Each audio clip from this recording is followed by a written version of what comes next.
हरे कृष्णा। आप सभी भक्तों को योगिनी एकादशी की अनंत और अनंत शुभकामनाएं।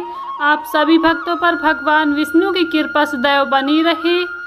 धार्मिक मान्यता है कि योगिनी एकादशी व्रत कथा का पाठ करने से जातक को सभी तरह के पापों से मुक्ति मिलती है, साथ ही श्री हरि की कृपा प्राप्त होती है और शुभ फलों की प्राप्ति होती है। एकादशी व्रत बिना कथा का पाठ करने से अधूरा माना जाता है, इसलिए आज की इस वीडियो में आप सभी योगिनी एकादशी की व्रत कथा को सुनेंगे। आप सभी भक्तजन व्रत कथा को बड़े ही प्रेम पूर्वक सुने और कथा पसंद आए तो प्लीज़ वीडियो को लाइक करें। चैनल पर पहली बार आए हैं तो प्लीज़ हमारे चैनल को ज़रूर सब्सक्राइब कर लें, साथ ही बेल आइकन को प्रेस कर लें, जिससे आप सभी को व्रत त्योहारों से जुड़ी संपूर्ण जानकारी देखने को मिलेंगी।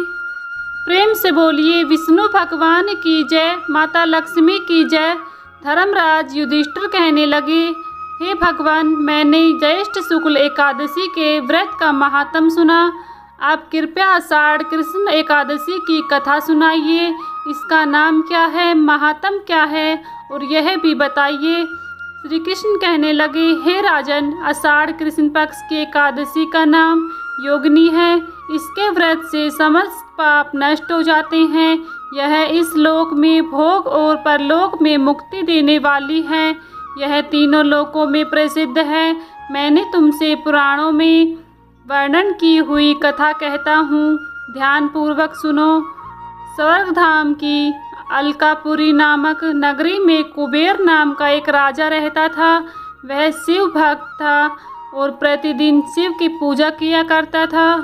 हेम नाम का एक माली पूजन के लिए उसके यहाँ फूल लाया करता था। हेम की विशालाक्षी नाम की सुंदर स्त्री थी। एक दिन वह मानसरोवर से पुष्प तो ले आया, लेकिन कामास्त होने के कारण वह अपनी स्त्री से हास्य विनोद तथा रमण करने लगा।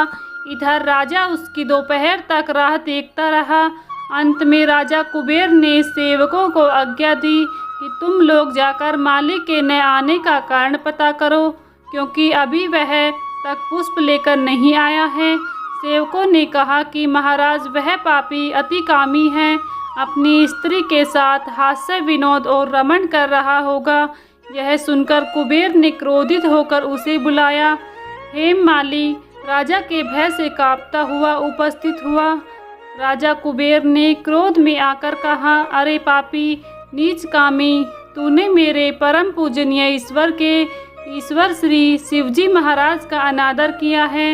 इसलिए मैं तुम्हें श्राप देता हूँ कि तू स्त्री का वियोग सहेगा और मृत्युलोक में जाकर कोढ़ी होगा। कुबेर के शाप से हेम माली का स्वर्ग से पतन हो गया और वह उसी क्षण पृथ्वी पर गिर पड़ा। भूतल पर आते ही उसके शरीर में श्वेत कोढ़ हो गया।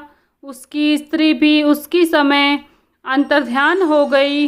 मृत्युलोक में आकर माली ने महान दुख भोगे। भयानक जंगल में जाकर बिना अन्न और जल के भटकता रहा। रात्रि को निद्रा भी नहीं आती थी, परंतु शिवजी की पूजा के प्रभाव से उसको पिछले जन्म की स्मृति का ज्ञान अवश्य रहा। घूमते घूमते वह एक दिन मार्कंडेय ऋषि के आश्रम में पहुंच गया, जो ब्रह्मा से भी अधिक वृद्ध थे और जिनका आश्रम ब्रह्मा की सभा के समान लगता था। हेम माली वहां जाकर उनके पैरों में पड़ गया। उसे देखकर मार्कंडेय ऋषि बोले, तुमसे ऐसा कौन सा पाप हुआ है जिसके प्रभाव से यह हालत हो गई है। हेम माली ने सारा वृत्तांत कह सुनाया। यह सुनकर ऋषि बोले, निश्चित ही तूने मेरे सम्मुख सत्य वचन कहे हैं, इसलिए तेरे उद्धार के लिए मैं एक व्रत बताता हूँ। यदि तू आषाढ़ मास के कृष्ण पक्ष की योगिनी नामक एकादशी का विधि पूर्वक व्रत करेगा तो तेरे सब पाप नष्ट हो जाएंगे। यह सुनकर हेम माली ने अत्यंत प्रसन्न होकर मुनि को साष्टांग प्रणाम किया। मुनि ने उसे स्नेह के साथ उठाया। हेम माली ने मुनि के कथा अनुसार विधि पूर्वक योगिनी एकादशी का व्रत किया। इस व्रत के प्रभाव से अपने पुराने स्वरूप में आकर वह अपनी स्त्री के साथ सुखपूर्वक रहने लगा। भगवान कृष्ण ने कहा, हे राजन, यह योगिनी एकादशी का व्रत 88,000 ब्राह्मणों को भोजन कराने के बराबर फल देता है। इसके व्रत से समस्त पाप दूर हो जाते हैं और अंत में स्वर्ग प्राप्त होता है। प्रेम से बोलिए भगवान विष्णु की जय, माता लक्ष्मी की जय। यहीं पर हमारी योगिनी एकादशी की व्रत कथा संपन्न होती है। अगर आप सभी को हमारी यह कथा पसंद आई है तो प्लीज़ वीडियो को लाइक करें। चैनल पर पहली बार आए हैं तो चैनल को भी सब्सक्राइब कर लें, साथ ही बेल आइकन को प्रेस कर लें, जिससे आप सभी को व्रत त्योहारों से जुड़ी संपूर्ण जानकारी देखने को मिलेंगी। मिलती हूँ नेक्स्ट वीडियो में, तब तक के लिए सभी को राधे राधे। जय श्री कृष्णा। भगवान विष्णु की कृपा सदैव आप सभी के ऊपर बनी रहे।